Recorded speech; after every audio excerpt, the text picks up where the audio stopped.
Assalamualaikum warahmatullahi wabarakatuh.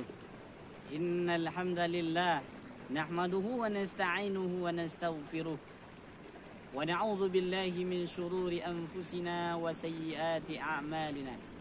Man yahdihillahu fala mudilla lahu wa may yudlil fala hadiya lahu. Asyhadu an la ilaha illallah وأشهد أن سيدنا وحبيبنا وشفيعنا محمد صلى الله عليه وسلم. اللهم صل على سيدنا محمد وعلى آله وصحبه أجمعين. وقال الله تعالى يا أيها الذين آمنوا اتقوا الله حق تقاته ولا تموتن إلا وأنتم مسلمون.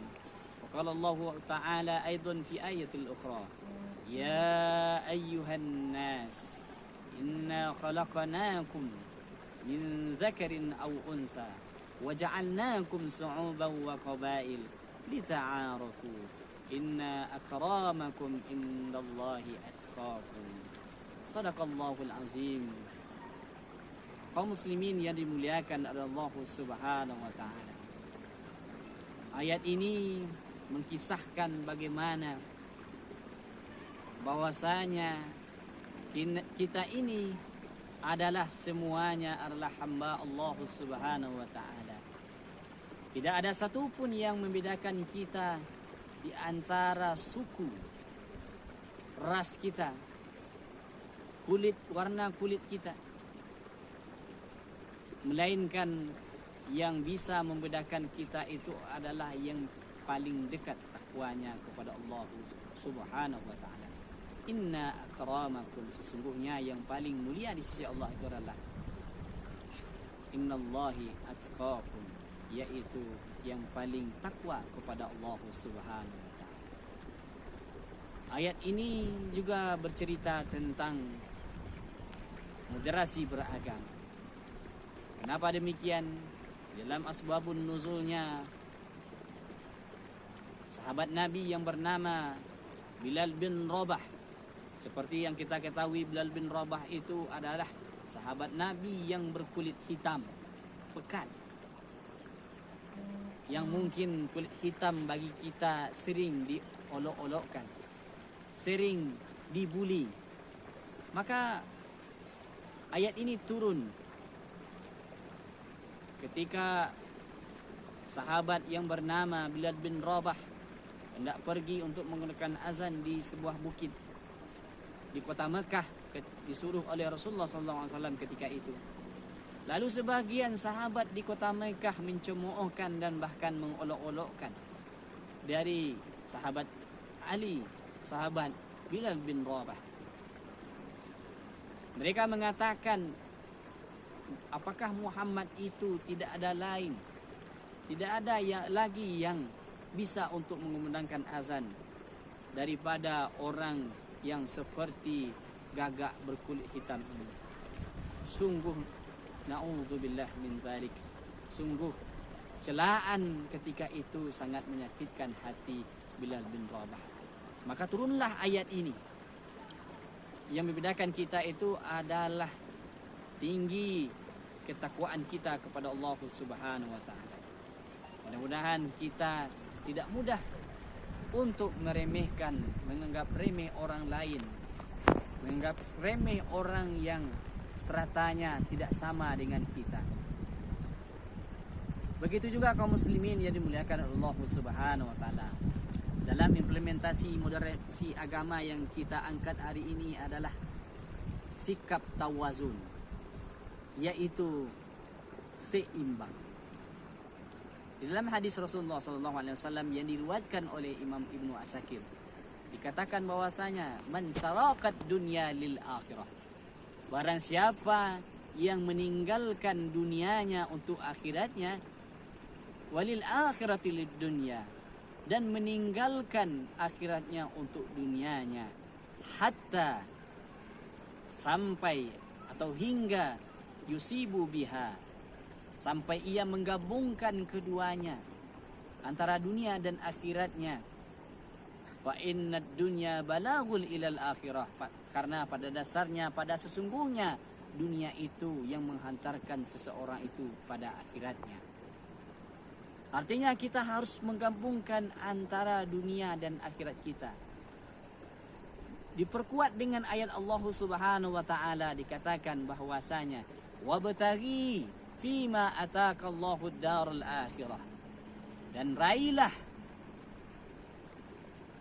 apa yang sudah kita lakukan amal soleh untuk di akhirat kita nantinya. Wala tansa nasibaka minad dunya. Namun jangan sesekali kita meninggalkan kehidupan kita, kelangsungan kita di dunia ini. Jangan sampai karena kita sibuk beribadah, pontang-panting hanya melaksanakan hablum minallah, namun hablum minan nas kita lupa.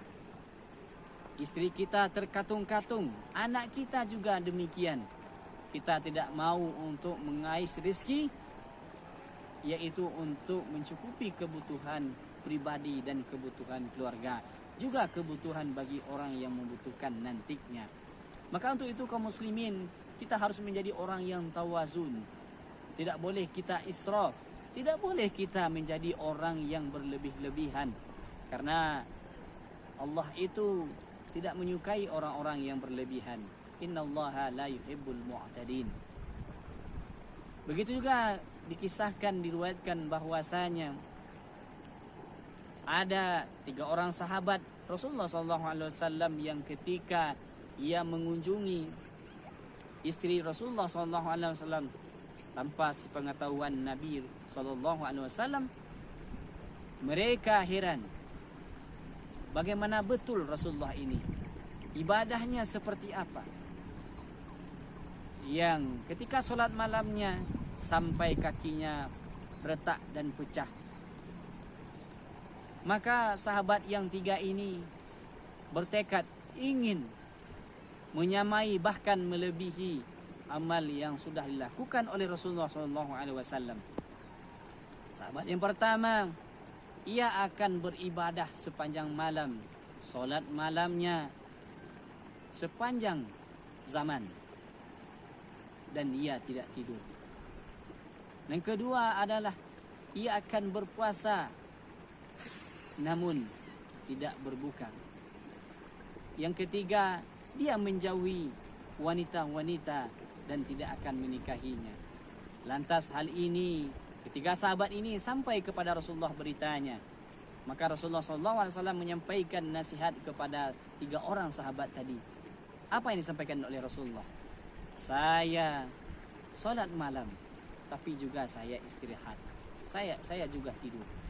Saya berpuasa, tapi juga saya berbuka. Saya juga tidak menghindari wanita dan saya menikah. Begitulah yang ideal oleh Rasulullah SAW. Artinya harus balance antara dunia dan akhirat. Jangan sampai kita meninggalkan dunia kita gara-gara kita mengejar akhirat kita, lalu kebahagiaan dunia kita terkatung-katung, bahkan kita meninggalkannya. Begitu juga dengan sahabat Rasulullah Amr bin Aus. Dia kebiasaannya solat malam, namun walaupun dia berpuasa solat malam, ia mengabaikan kewajibannya terhadap anak dan istrinya. Ini juga tidak dibenarkan di dalam ajaran agama kita. Rasulullah SAW menyampaikan, maka sebetulnya kita harus menjadi orang yang tawazun, harus seimbang dunia dengan akhirat kita. Mudah-mudahan kita diberkahi oleh Rasulullah SAW dengan menuntut dari ittiba' ala Rasul, dan diberkahi oleh Allah Subhanahu wa taala. Wallahu muwaffiq ila aqwamit thoriq. Assalamualaikum warahmatullahi wabarakatuh.